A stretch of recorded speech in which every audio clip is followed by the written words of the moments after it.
nüüd ma sõitsin kuskile üle 100 kilomeetri, mingi Bialystok-miskoht seal. Sealt olin lupsti onu Milkude silma alt keelasin keelaväega, et sisse nagu niuhtigi. Seal on laed.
Butcher teadja, mis kohad siin on, aga sõitsin mööda sellest esialgsest teaduspaigast ja otsustasin jõuda Ljublinisse välja, et siis saab jututada äkki seal midagi, ma ei tea. 80 kilti veel minna. Et siis on päris usinast ja tuli sõiduisu peale. Aga väga hea. Väljas on 9 sooja mõnus. Vahepeal tuli paduvihma ja igal juhul lahe, jätkame teekonda. Appi ma ei tea enam kuhu minna. Seiklesin igal pool. Üks koht oli tasuline, mis ta näitas, et on tasuta. Siis teine koht, kus ma nüüd tulin. Seal oli koht kinni pandud üldse. Interneti seal ka ei olnud, mingi täielik nõukaaegne küla. Nüüd on vähe natuke tsiviliseeritud. Ma ei tea, kuhu ma siin sattunud olen, aga ma võtsin edasi kohta, kuskile peab pesa leidma. No nii, sveigeldud sai usinasti. Kõik teed ma läbi sõitsin. Aga nüüd ma siis kuskil mingis õuses paklas, kuskil ma olen. Ma ei tea, kas te näete, mis on. Ma ikka ütlema ka, eks nuputage. Aga siuke antud olukorras maailma pahin koht. Ma tõesti enam ei viitsi kuskile liikuda. 3 mitmest kohast sain juba tünga, esimene koht oli tasuline, kui mitte tasuta tuleb teist kohas ja teine koht oli kinni pandud. Kõigepealt esimest sihtmärgis ma sõitsin üldse 100 kilomeetrit edasi. Ma olin plaaninud üldse 100 kilomeetrit. Ennem Lublinit kinni pidada mingi. Aga sealt panin Vuhinaga möödunud on Lubliniga läbi sõidetud. Lublin oli päris omati mõnus linn. Polegi nii suures liikluse osalesin. Tallinn ja Helsingi käkki. 70 rada veel, pole 860 rada teist, mitte midagi, kui sa keera siia, keera tänna.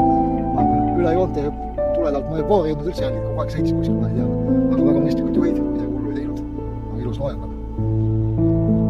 Ühesõnaga, ma ööbin siin.